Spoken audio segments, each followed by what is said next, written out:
Hello दोस्तों, ये हमारा बीएससी का नेक्स्ट लेक्चर है और इसमें हमने जो पढ़ा था 136 सेक्शन तक इससे पहले पढ़ा था। ठीक है, तो आज हम पढ़ेंगे 137 सेक्शंस थे और यहाँ पर लगभग 2 या 3 वीडियो और हैं जिसमें आपका ये बीएससी कंप्लीट हो जाएगा। ठीक है, तो उसके बाद में इसके एमसीक्यू लेकर आएंगे जिसमें आप कम से कम ज्यादा से ज्यादा मतलब एमसीक्यू कर सकें। तो स्टार्ट करते हैं। यहाँ पर जो सेक्शन 137 है वो क्या है, और ये सेक्शन जो रिलेटेड है आपका 132 जो सेक्शन थी आपकी इंडियन एविडेंस एक्ट 1872, ठीक है, तो उससे रिलेटेड है 137।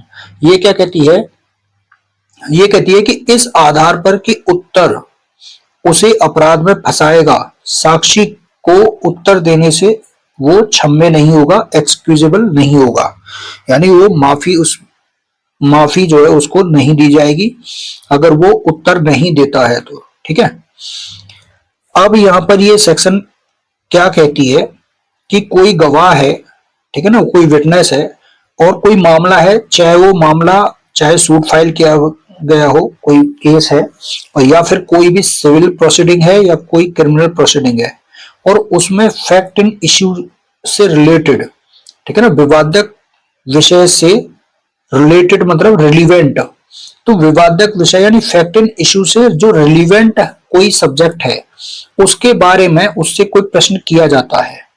ठीक है, तो कोई सिविल प्रोसीडिंग है, कोई क्रिमिनल प्रोसीडिंग है या कोई सूट फाइल किया गया है और उस मामले में विटनेस को बुलाया गया है और विटनेस से फैक्ट इन इश्यू से रिलेटेड जो रिलीवेंट क्वेश्चन है उससे संबंधित वो उससे पूछे जाते हैं और उन क्वेश्चंस का वो उत्तर देने से वो इनकार नहीं कर सकता।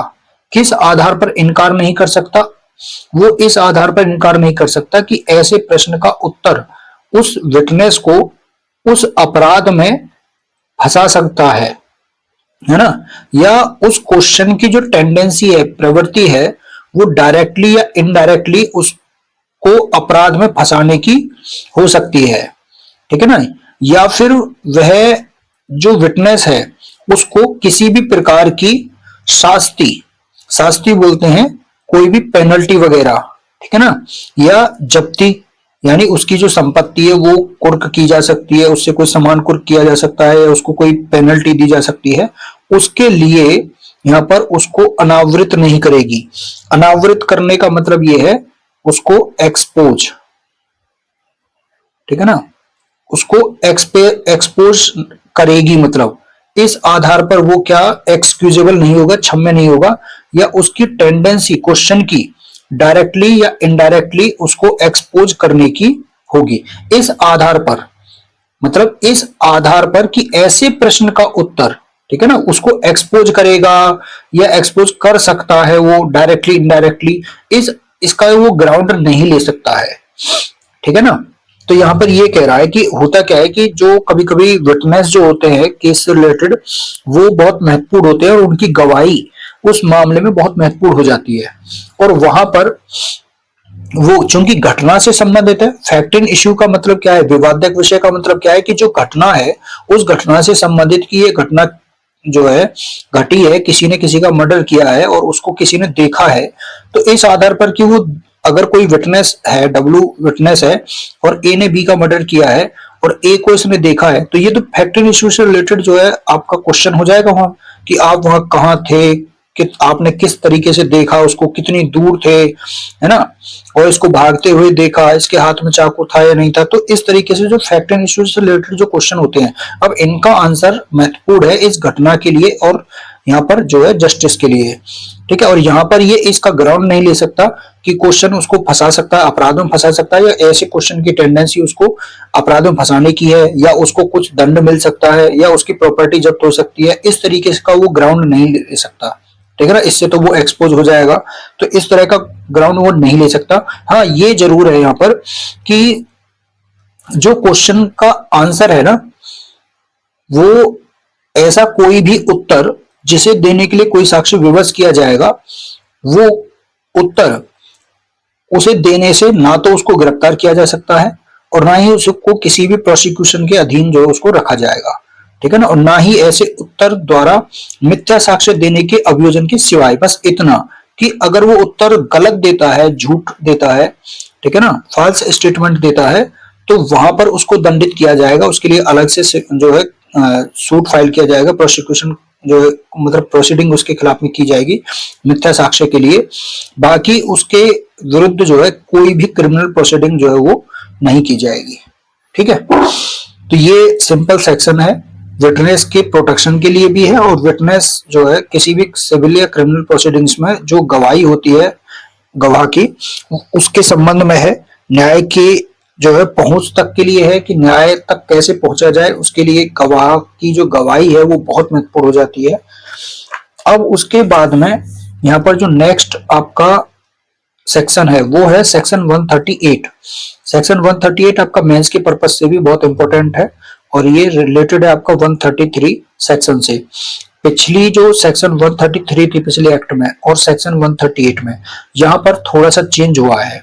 यहाँ पर आप देखेंगे कि पहले कोरोबोरेटिव यहाँ पे जो है टेस्टिमोनी होती थी, मतलब पहले अनकोरोबोरेटेड टेस्टिमोनी होती थी, और प्रेजेंट में अब क्या है, अब यहाँ पर जो है वो कोरोबोरेटेड टेस्टिमोनी जो होती है उसके आधार पर जो है यहाँ पर चेंज किया गया है। ठीक है ना, तो ये अंतर है यहाँ पर।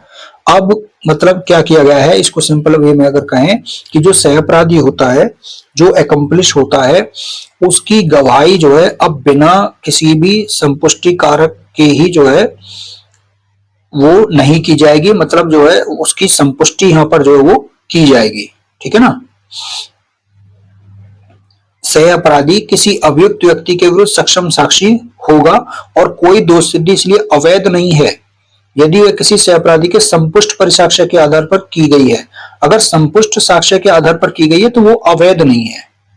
ठीक है ना, पहले ये था कि वो असंपुष्ट परिसाक्ष्य के आधार पर की गई है तो वो अवैध नहीं है। तो यहां पर अब उसकी संपुष्टि, अब ये जो सेक्शन 114 जो हम पढ़ते हैं, जो प्रेजेंट में 119 सेक्शन है आपका, ठीक है, तो उसके इलस्ट्रेशन के साथ में इसको पढ़ा जाता था। दृष्टांत बी जो है 114 सेक्शन का, जो प्रेजेंट में 119 सेक्शन है आपकी बीएसए की, तो उसके साथ में इसको पढ़ा जाता है। अब दोनों ही जगह क्या है, दोनों ही जगह जो है यहाँ पर वो जो सह अपराधी की जो गवाही है और जो साक्ष्य है उसका, वो संपुष्ट जो है वो संपुष्टि के बिना जो है वो किया जा सकता है। ठीक है ना,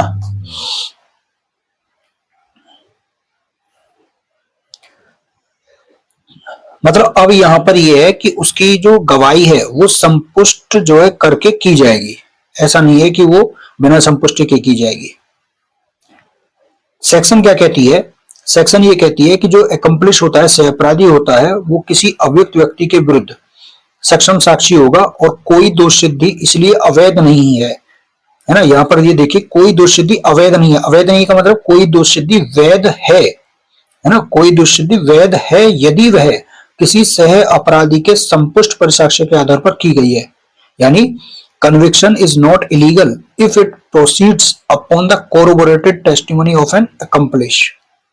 ठीक है, तो ये कहना चाह रहा है कि कोई भी दोष सिद्धि वो वैध है यदि वो सह अपराधी के संपुष्ट पर साक्ष्य के आधार पर की गई, यानी सह अपराधी के साक्ष्य का क्या होना चाहिए, संपुष्टि होनी चाहिए। ठीक है, तो अब यहाँ पे कई सारे क्वेश्चन होते हैं, ये मेंस का क्वेश्चन है तो इसमें तो इतना दिया है। अभी इसमें एक बात आती है कि पहले तो ये कि सह अपराधी होता कौन है, एकम्प्लिश जो होता है वो होता कौन है। ठीक है ना, तो इसको डिफाइन तो कहीं नहीं किया गया, ना ही पहले इंडियन एविडेंस एक्ट में किया गया था, ना ही अब बीएसए में किया गया है। तो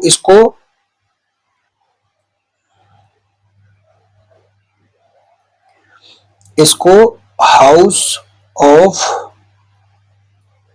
लॉर्ड्स ने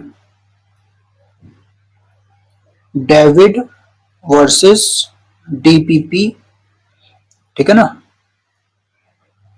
1954 प्रिवी काउंसिल के केस में सह अपराधी को जो है परिभाषित किया था, डिफाइन किया था, और वहां पर यह बताया था कि सह अपराधी होता कौन है। तो सह अपराधी वो होता है जो दूसरे के साथ में मिलकर के क्या करता है, अपराध करता है, ऑफेंस करता है। ठीक है ना, या अपराध करने में क्या करता है, सहयोग देता है। ठीक है, या अपराध करने के लिए क्या करता है, दुष्प्रेरण यानी एबेटेड करता है, उकसाता है, ठीक है ना। सेकंड सह अपराधी कौन होता है? वह होता है जो चोरी की संपत्ति को, जो प्रॉपर्टी है, जो चोरी की संपत्ति है, उसको जानते हुए, उसको जानते हुए क्या करता है? रिसीव करता है, प्राप्त करता है किसी अन्य व्यक्ति से, ठीक है ना। उसके बाद में एक सहअपराधी वह भी है जो किसी अभियुक्त के साथ में, एक्यूज्ड के साथ,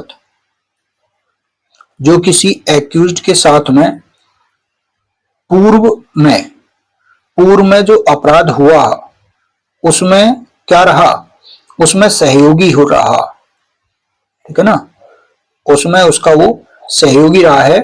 और जो पूर्व अपराध है, जो पहले जो अपराध किया गया है, वो इंडियन एविडेंस एक्ट यानी जो प्रेजेंट में बीएसए है, उसकी सेक्शन 12 और 13 के अधीन, 12 और 13 के अंडर क्या है? वो रिलीवेंट है, जो पूर्व अपराध है, ठीक है ना।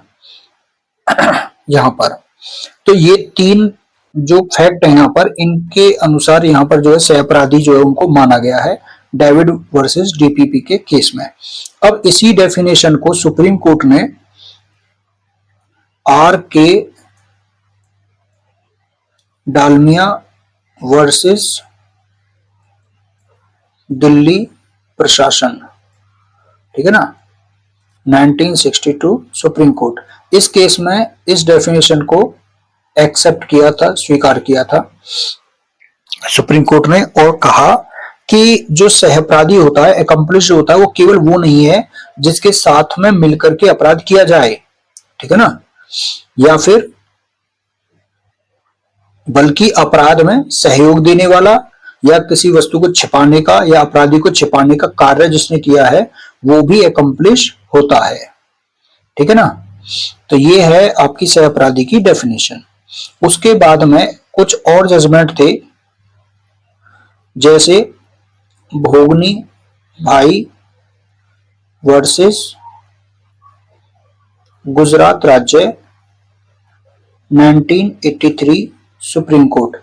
इस केस में ऑनरेबल जस्टिस कृष्णा अय्यर थे। उन्होंने जो रेप विक्टिम होती है, जो बलात्कार से पीड़ित लड़की होती है, रेप विक्टिम जो होती है, उसके लिए कहा कि वो सह अपराधी नहीं है, ठीक है। उसके बाद में नेक्स्ट केस है state of Maharashtra versus C K Jain 1992 supreme court. इस मामले में ऑनरेबल जस्टिस अहमदी थे। उन्होंने कहा कि जो सेक्सुअल ऑफेंस होते हैं, सेक्सुअल ऑफेंस की जो विक्टिम होती है, वो सह अपराधी की कैटेगरी में नहीं आती है, ठीक है ना। और वो सेक्शन 124 बीएसए, इसके अधीन क्या है? वो एक कॉम्पिटेंट विटनेस है, ठीक है ना, सक्षम साक्षी है। अब उसके बाद में नेक्स्ट आता है सह अपराधी का साक्ष्यिक मूल्य, एविडेंशियरी वैल्यू ऑफ एकम्प्लिश, ये मेंस में पूछा जाता है। अब यहां पर जो साक्ष्यिक मूल्य है, उसमें जो हम पढ़ते हैं, यहां पर आपको सेक्शन 138 और सेक्शन 119 इन दोनों को लिखना है। और सेक्शन 19 का इलस्ट्रेशन आप देखेंगे यहां पर, तो इलस्ट्रेशन बी आपको यहां पर देखना है और दोनों को ही लिखना है, ठीक है ना। यानी जो सेक्शन 138 है वो ये कहती है कि जो एकम्प्लिश है, सह अपराधी है, वो सक्षम साक्षी होता है, ठीक है ना, होगा, बल्कि शैल लगा हुआ है उसमें, तो शैल भी एक कॉम्पिटेंट विटनेस, तो इसको ये लिखना है, ठीक है ना। और यहां पर कोई भी दोष सिद्धि, कोई भी कन्विक्शन क्या होगा? वो इलीगल नहीं होगा यदि वह किसी भी एकम्प्लिस के कोरोबोरेटेड टेस्टिमनी के आधार पर किया गया है। और वैसे ही फिर आपको 119 का इलस्ट्रेशन बी आपको लिखना है कि न्यायालय यहाँ पे मे प्रिज्यूम है वहां पर, ठीक है ना, वहां क्या है, मे प्रिज्यूम है, और यहाँ पर क्या है, शैल बी, ठीक है ना, ये आपको ध्यान रखना है। तो न्यायालय वहां पर प्रिजम्पशन कर सकता है कि जो सह अपराधी होता है वो विश्वसनीयता के अयोग्य है, ठीक है ना, यानी उसके साक्ष्य पर विश्वास नहीं किया जा सकता है जब तक कि किसी भी अन्य जो एविडेंस होता है उससे उसका कोरोबोरेशन नहीं कर लिया जाता है। तो इसका मतलब भी यही हो गया कि यहाँ पर अब दोनों सेम हो गया, यहाँ पर भी कोरोबोरेशन जो जरूरी है और यहाँ पर भी ये कह रहा है कि कोरोबोरेशन जो है वो करना है, ठीक है ना। तो इस आधार पर यहाँ पर हम देखते हैं कि सह अपराधी जो है वो, सह अपराधी का साक्ष्य जो विश्वसनीय है और उसकी जो है अन्य साक्ष्य से संपुष्टि आवश्यक है, ठीक है। अब यहां पर कुछ जो जजमेंट हैं एक दो और सह अपराधी के साक्ष्य मूल्य के, सह अपराधी के साक्ष्य मूल्य से संबंधित। तो उसमें पहला है आपका मदन मोहन वर्सेस पंजाब राज्य 1970 सुप्रीम कोर्ट और शेषम्मा वर्सेस महाराष्ट्र राज्य 1970 सुप्रीम कोर्ट। इन दोनों केसेस में यही कहा गया था कि जो अकम्प्लिश होता है उसके साक्ष्य जो होता है उसका अन्य किसी भी इंडिपेंडेंट जो एविडेंस होते हैं उनके द्वारा कोरोबोरेशन होना जरूरी है, ठीक है ना, ये बात बोली थी। उसके बाद में सेकंड जो जजमेंट है वो है डगडू बनाम महाराष्ट्र राज्य, ये प्री में भी पूछा जाता है क्वेश्चन, केस जो है 1977 सुप्रीम कोर्ट। इसमें भी सुप्रीम कोर्ट ने ये कहा कि जो एक सहअपराधी का साक्ष्य है यानी एक एकम्प्लिश का जो साक्ष्य है वो दूसरे सह अपराधी के अपराध की पुष्टि नहीं कर सकता। सह अपराधी क्या होता है, एक संदिग्ध व्यक्ति होता है, ठीक है ना, उसका साक्ष्य विश्वसनीय नहीं होता है, इसलिए सह अपराधी के साक्ष्य पर आधारित होकर किसी को दोषित नहीं किया जा सकता, ठीक है ना। इसका मतलब यही हो गया कि यहाँ पर पुष्टि जो है उसकी आवश्यक है। ऐसे ही थर्ड यहाँ पर एक और जजमेंट है भीमा वर्सेस महाराष्ट्र राज्य, ठीक है, 1963 सुप्रीम कोर्ट।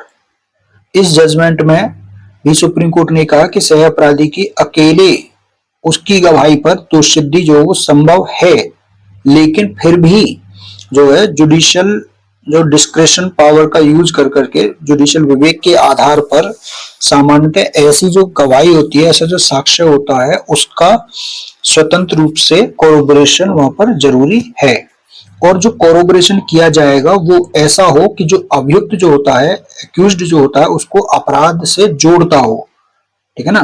केवल अपराध के घटित होने की पुष्टि जरूरी नहीं है, अपराध से जोड़ना चाहिए अभियुक्त को, ठीक है ना। तो ये चीजें हैं। तो यहाँ पर सह अपराधी का साक्ष्य मूल्य हो गया, ठीक।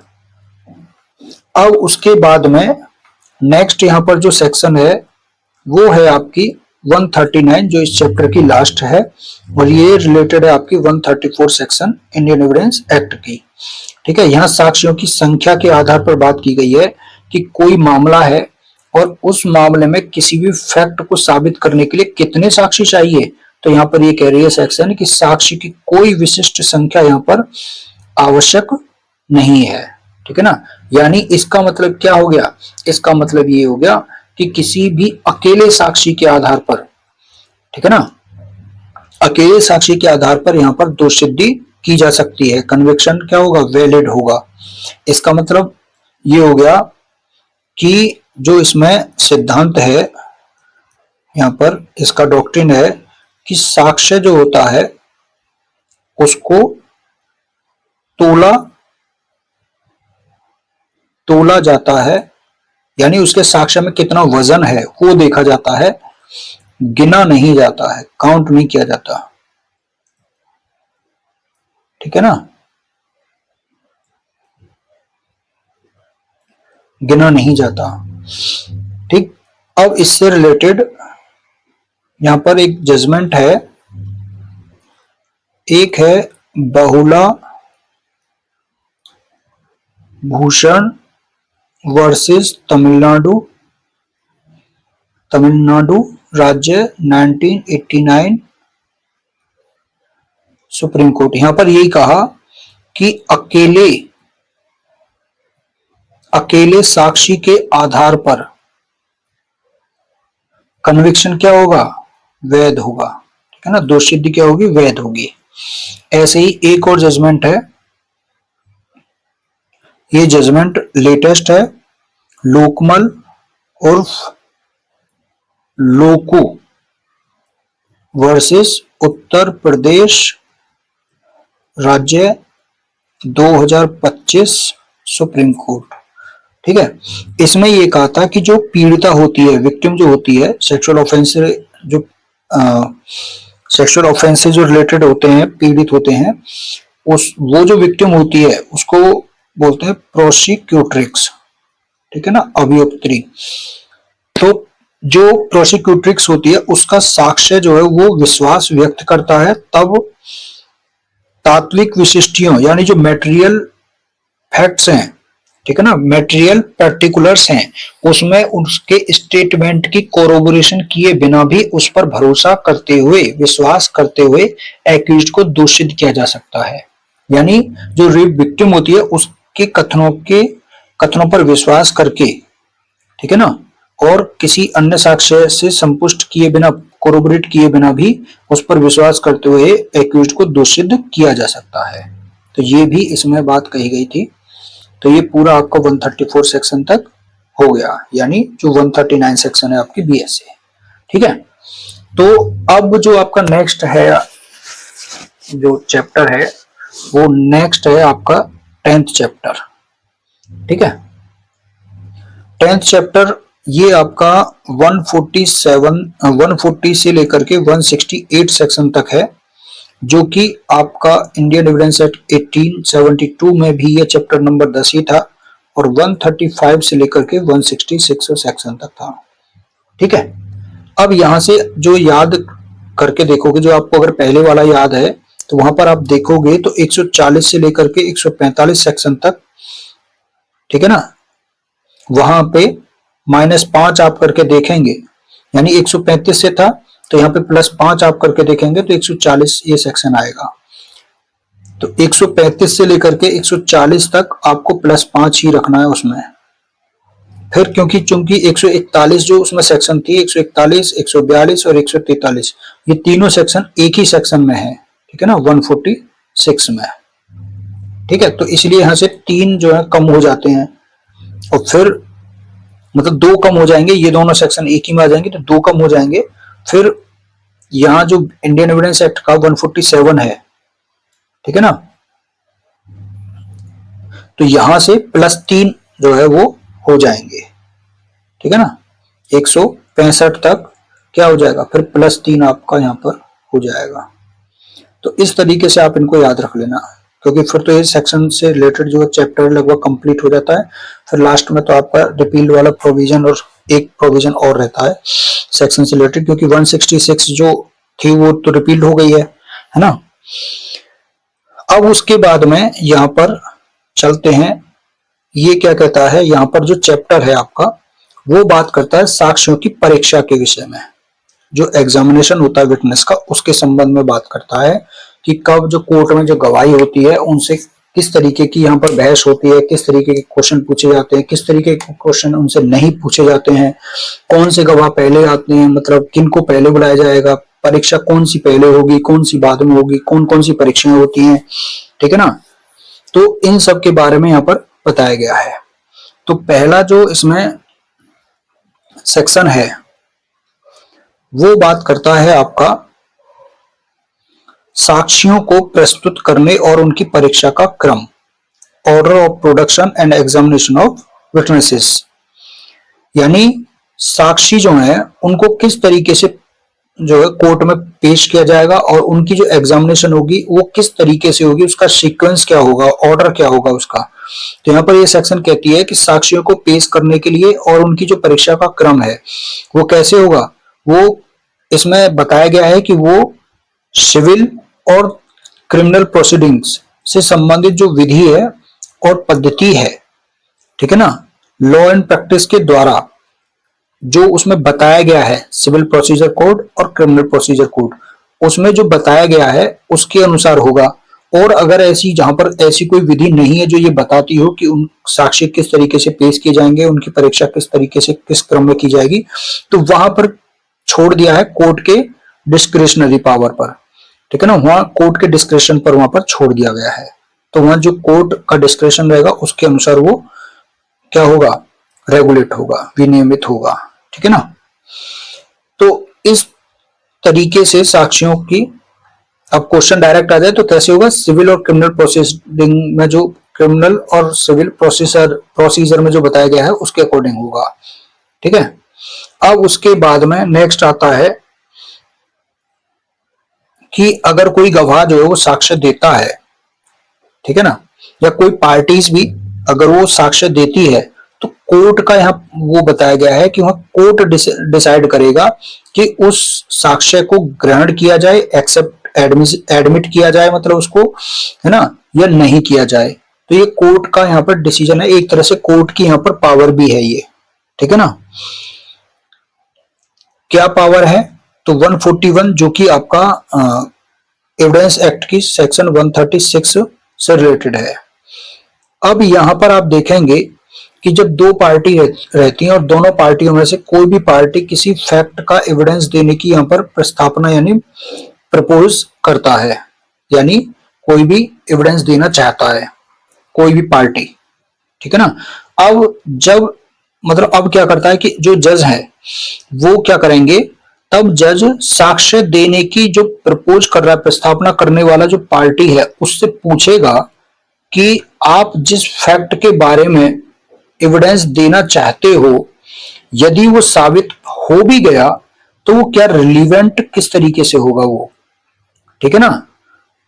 अब ये तो पूछ सकता है। सेकंड ये है, अब कोर्ट यानी जज ये समझता है कि वो तथ्य साबित हो जाता है, ठीक है ना, साबित हो गया तो फिर क्या हो जाएगा, वो साबित होने पर क्या हो जाएगा, वो रिलीवेंट हो जाएगा।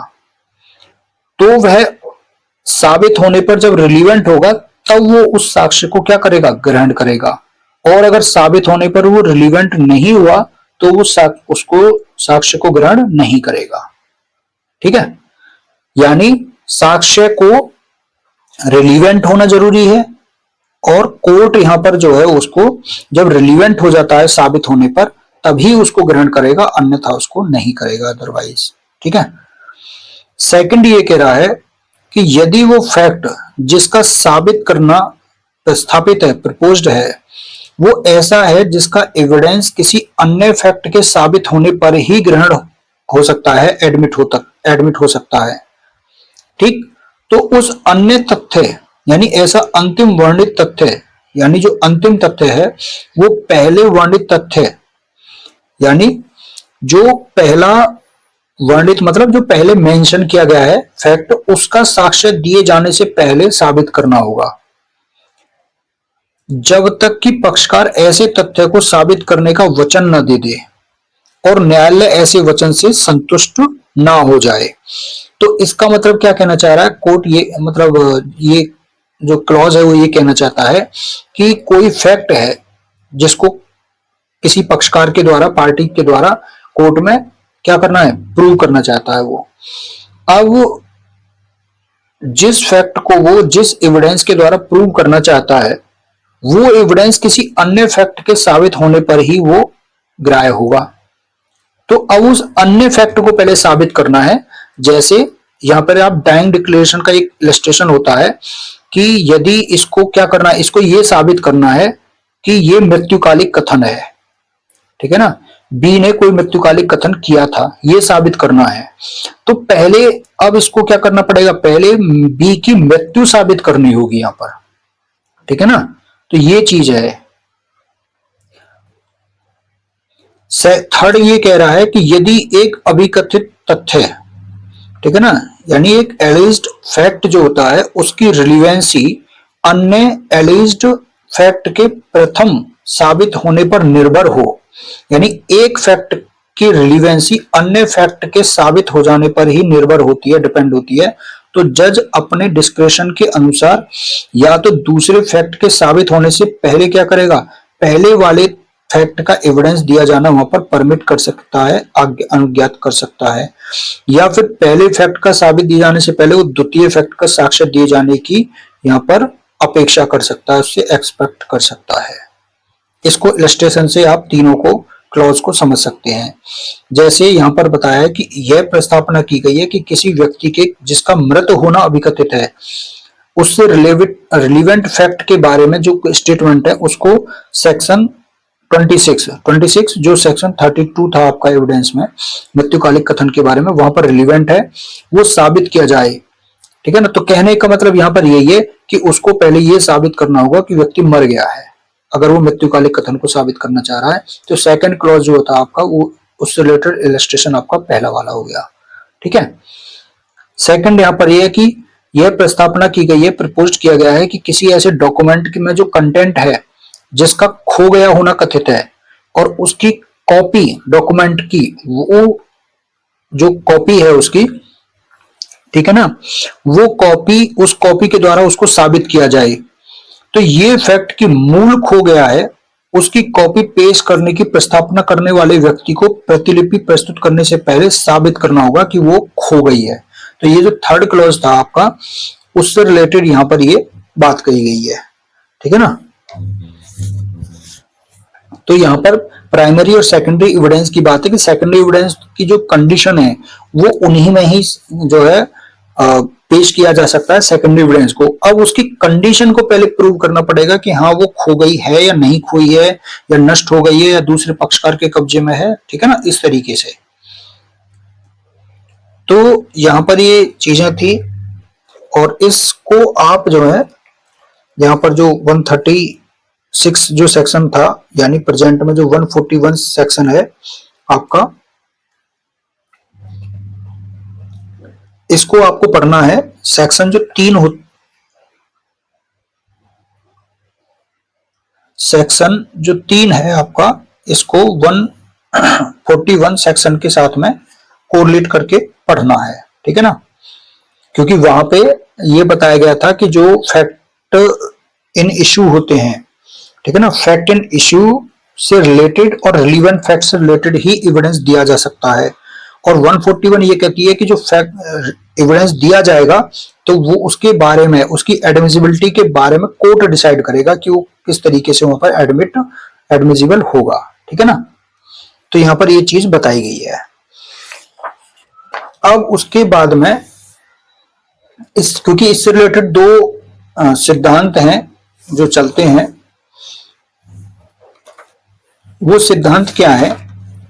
वो सिद्धांत ये है कि जो कोई फैक्ट है उसके एडमिट होने के लिए उसकी रिलीवेंसी जरूरी है, या कोई रिलीवेंट फैक्ट है तो क्या वो जरूरी है कि वो एडमिट होगा ही होगा। ठीक है ना। ये हमें देखना होता है। तो यहां पर जो दो सिद्धांत हैं वो काम करते हैं। पहला सिद्धांत तो ये है कि कोई फैक्ट मतलब रिलीवेंट है तो वो जरूरी नहीं है कि वो एडमिट हो। ठीक है ना, एडमिसिबल हो। ऐसे ही सारे एडमिसिबल फैक्ट जो हैं वो रिलीवेंट होने आवश्यक नहीं है। यानी जितने भी इररिलीवेंट होते हैं वो फैक्ट जरूरी नहीं है वो एडमिट भी हो जाते हैं। ठीक है ना। तो इसको मैं बताता हूं। आप ऐसे कह सकते हो, इसको हिंदी में लिखा जाता है सुसंगति और ग्राह्यता शब्द। ये क्या है? ना तो ये सिनोनिम्स यानी पर्यायवाची हैं, ठीक है ना, और ना सह विस्तारी हैं, और ना एक दूसरे में सम्मिलित हैं।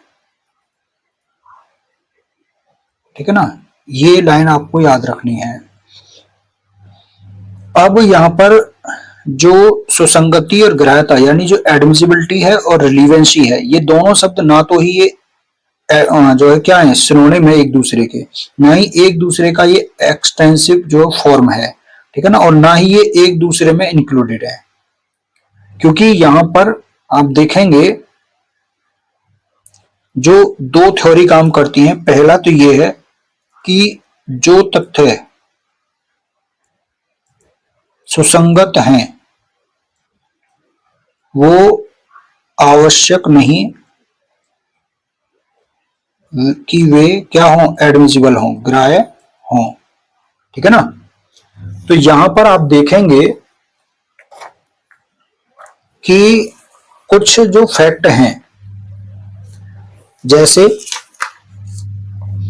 जो फैक्ट रिलीवेंट हैं, जो हमारे प्रिविलेजेस जो कम्युनिकेशन है, विशेषाधिकार संसूचनाएं हैं, वो फैक्ट रिलीवेंट हैं। ठीक है ना, वो फैक्ट क्या है, रिलीवेंट है, लेकिन फिर भी हम उनको एडमिट जो है उनको नहीं कर सकते, यानी कोर्ट उनको एडमिट नहीं कर सकता। जो आपके सेक्शन 127 यहां से लेकर के और सेक्शन आपका जो है वो 136 सेक्शन जो है आपने पढ़ा होगा, तो 127 से लेकर के 136 सेक्शन तक के जो प्रोविजन है वो रिलीवेंट है, लेकिन वो ग्राह्य वहां पर नहीं है। ठीक है ना, ऐसे ही हम दूसरा इसमें जो सिद्धांत पढ़ते हैं, दूसरा वो है कि वे तथ्य यानी वे फैक्ट क्या है, एडमिसिबल हैं, ग्राह्य हैं, वे नहीं, मतलब जो तथ्य एडमिसिबल हैं उनका रिलीवेंट होना यानी सुसंगत होना उनका क्या है, आवश्यक नहीं है। उनका सुसंगत होना आवश्यक नहीं है, रिलीवेंट होना। ठीक है, तो ये क्यों है, क्योंकि जो फैक्ट, कुछ फैक्ट ऐसे होते हैं जो आप पढ़ेंगे सेक्शन, इसको सेकंड वाले जो फैक्ट है ना, जो तथ्य ग्राह्य हैं, जो फैक्ट एडमिसिबल है, वो जरूरी नहीं कि वो रिलीवेंट हो। तो इसके संबंध में आप पढ़ेंगे सेक्शन 149 से। ठीक है ना, तो सेक्शन 149 से जितने जो क्वेश्चन है जो उससे एग्जामिनेशन में पूछे नहीं जा सकते हैं, उनके बारे में वहां पर बताया गया है सेक्शन 158 तक। ठीक है ना, सेक्शन 158 तक 149 से लेकर के वे प्रोविजन यहां पर दे रखे हैं, उन प्रश्नों के बारे में बताया गया है जो साक्ष्यों से पूछे जा सकते हैं। ठीक है ना, भले ही वो क्या ना हो, भले ही वो रिलीवेंट ना हो। ठीक है ना, तो इस तरीके से हमने देखा है कि ये जरूरी नहीं है कि जो सुसंगत हो, रिलीवेंट हो, वो जरूरी नहीं है कि वो एडमिसिबल हो, और जो एडमिसिबल है वो जरूरी नहीं कि वो रिलीवेंट हो। तो ये इस तरीके से हम देखते हैं कि रिलीवेंसी और एडमिसिबिलिटी दोनों ही एक अलग शब्द हैं। और इसके संबंध में कनिंघम महोदय ने बताया है कि सुसंगति जो रिलीवेंसी है, सुसंगति ग्राह्यता की परख अथवा कसौटी है। ठीक है ना, यानी ग्राह्यता के लिए सुसंगति को जरूर देखा जाता है, ये ग्राउंड जो देखा जाता है रिलीवेंसी को। तो सुसंगति ग्राह्यता की परख अथवा कसौटी है, ये कनिंघम महोदय ने कहा है। ठीक है ना, तो ये आपका जो है हो गया सेक्शन। अब जो 142 सेक्शन जो हम पढ़ रहे हैं, 141 जो सेक्शन हमने पढ़ा है, अब उसके बाद में 142 सेक्शन यहां पर हम देखेंगे। ठीक है ना, जो 142 सेक्शन है जो साक्ष्यों की परीक्षा के बारे में बात करता है। अब यहां पर जो साक्ष्यों की परीक्षा है,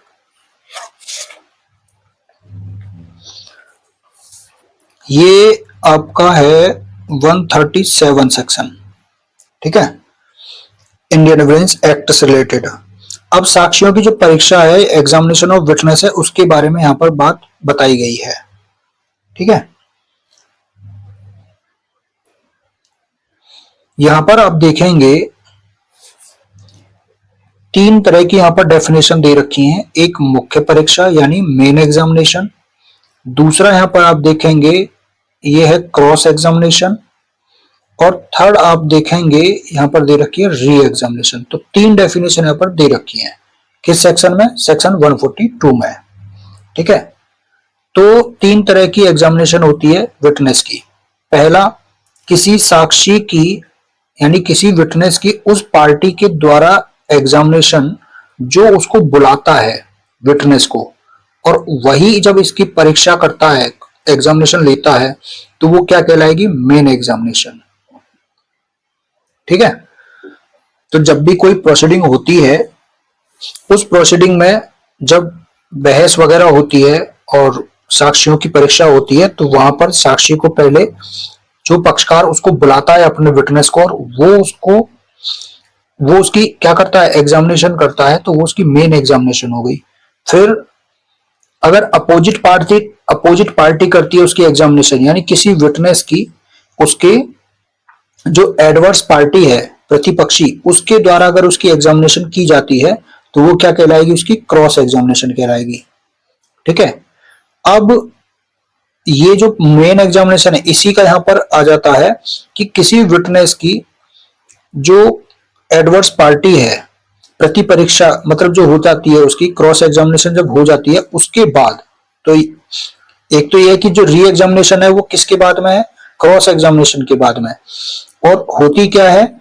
उस पक्षकार के द्वारा उसकी एग्जामिनेशन जिसने उसे बुलाया था, ठीक है ना, जो मेन एग्जामिनेशन में जिसने बुलाया था, उस पक्षकार के द्वारा प्रति परीक्षा के बाद में जब उसकी परीक्षा की जाती है, तो वो क्या कहलाएगी? Re examination. ठीक है, तो तीन यहां पर डेफिनेशन है। अब यहां पर इन परीक्षाओं का क्रम भी है। 143 में आप देखेंगे कि जो 138 से रिलेटेड है कि परीक्षाओं का जो क्रम है, साक्षियों से सबसे पहले क्या होगा? फर्स्ट एग्जामिनेशन इन चीफ यानी मुख्य परीक्षा होगी सबसे पहले विटनेस की।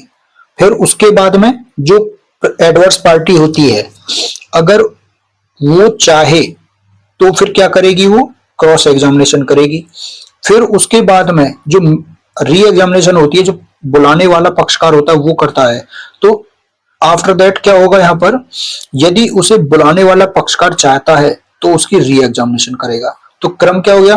पहले मेन एग्जामिनेशन होगी, फिर क्रॉस एग्जामिनेशन होगा, फिर री एग्जामिनेशन होगा। ठीक है ना, इस तरीके से होगा। अब उसके बाद में यहां पर ये कह रहा है कि जब तीन एग्जामिनेशन है, पहले मेन है, फिर क्रॉस है, फिर री है, तो मेन एग्जामिनेशन और क्रॉस एग्जामिनेशन वो जो रिलीवेंट फैक्ट है उन्हीं से रिलेटेड होनी चाहिए। लेकिन यानी ये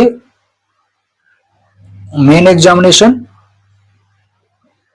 और क्रॉस एग्जामिनेशन, लेकिन यहां पर जो क्रॉस एग्जामिनेशन है उनका उन फैक्ट तक सीमित रहना आवश्यक नहीं है, यानी उसका एक्सटेंशन हो सकता है जिनका साक्षी ने अपनी मुख्य परीक्षा में परिसाक्ष्य दिया है।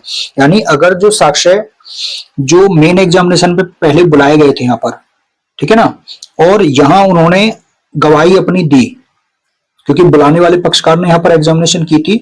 अब जो एडवर्स पार्टी रहेगी वो क्रॉस एग्जामिनेशन जब लेगी, तो ये जरूरी नहीं है कि जहां तक इसने क्वेश्चन पूछा था जिन फैक्ट से रिलेटेड वो उन्हीं को ही पूछेगा। ठीक है ना, वो जो अपोजिट पार्टी होती है, एडवर्स पार्टी जो होती है, वो उससे उस घटना से संबंधित कोई भी यहाँ पर क्वेश्चन यहाँ पर कर सकती है।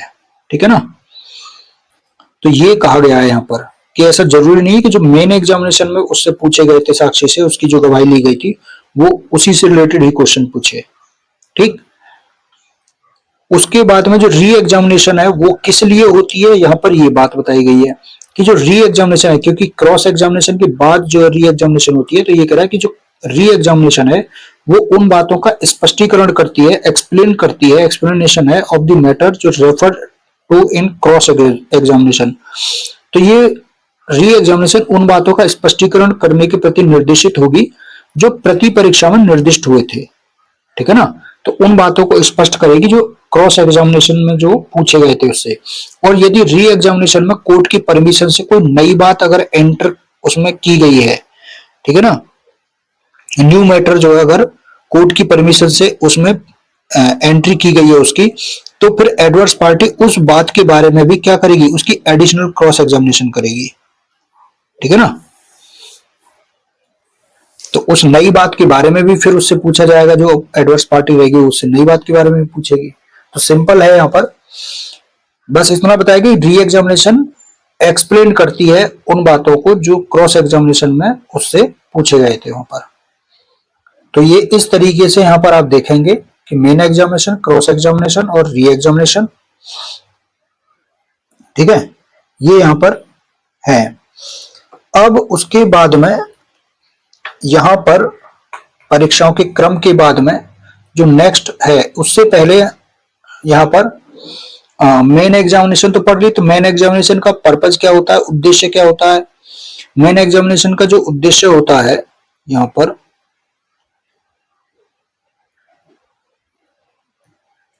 जो मुख्य परीक्षा होती है उसका क्या उद्देश्य है, उद्देश्य ये है कि कोर्ट के समक्ष में वह मामले से संबंधित जो भी फैक्ट है और जो भी इंफॉर्मेशन है उनको कोर्ट के समक्ष में रख दिया जाता है, ठीक है ना, जो भी विटनेस के माइंड में है, ठीक है ना, उसकी नॉलेज में जो भी है घटना से संबंधित जानकारी वो कोर्ट के समक्ष में रख दी जाती है। और जो मेन एग्जामिनेशन के द्वारा उस विटनेस को, उसके अंदर कोई भी डर वगैरह तो नहीं है, उस डर को दूर किया जाता है, उसको कॉन्फिडेंस दिलाया जाता है, उसको आत्मविश्वास दिलाया जाता है, ठीक है ना। और उससे कहा जाता है कि अपना जो गवाही है, अपना जो साक्ष्य है वो बिल्कुल बिना डरे अपना दीजिए, ठीक है ना। उसके बाद में फिर क्रॉस एग्जामिनेशन, प्रतिपरीक्षा। प्रतिपरीक्षा जो होती है उसका जो पर्पज है वो आप देखेंगे, क्योंकि एडवर्स पार्टी के द्वारा की जाती है, ठीक है ना। और मतलब ये जो एडवर्स पार्टी है उसके द्वारा तो की ही जाती है। और जब हॉस्टाइल हो जाता है विटनेस, पक्षद्रोही साक्षी, तो वहां जो बुलाने वाला पक्षकार है वो भी इसकी क्या करेगा, क्रॉस एग्जामिनेशन करता है, ठीक है ना। तो इसमें मेन इसका जो उद्देश्य है वो क्या है, साक्षी की, ये प्री में भी पूछ लिया जाता है, साक्षी की विश्वसनीयता को परखना। जो मेन एग्जामिनेशन में उसको विश्वास दिलाया जाता है, ठीक है ना, उसका आत्मविश्वास बढ़ाया जाता है, तो उसकी विश्वसनीयता को यहाँ पर उसकी टेस्ट किया जाता है, परखा जाता है, मतलब टेस्ट किया जाता है उसकी जो विश्वास, कॉन्फिडेंशियल जो है उसका कॉन्फिडेंस को, ठीक है ना। और कोई अगर उसने स्टेटमेंट दिया है, बयान दिए हैं अपने, तो उसके बयान की जांच जो है उसको करना, यानी वो सही है, उसके स्टेटमेंट है, उसके बयान जो है, तो उसकी सत्यता को जांच करना, ठीक है ना। या उससे जब पूछे जाते हैं कि तुम्हें याद करके बताओ कि तुमने उसे कब देखा था, कहां देखा था, तो इस बात की भी जांच की जाती है कि उसकी मेमोरी जो कहां तक जो है वो विश्वसनीय है।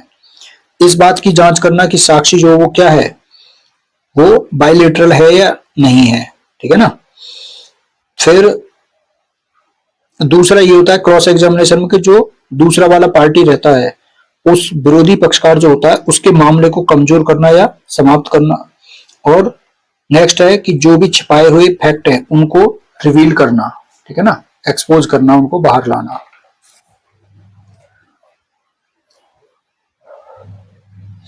अब इससे रिलेटेड एक जजमेंट और है यहां पर, विनोद कुमार वर्सेस पंजाब राज्य 2015 सुप्रीम कोर्ट।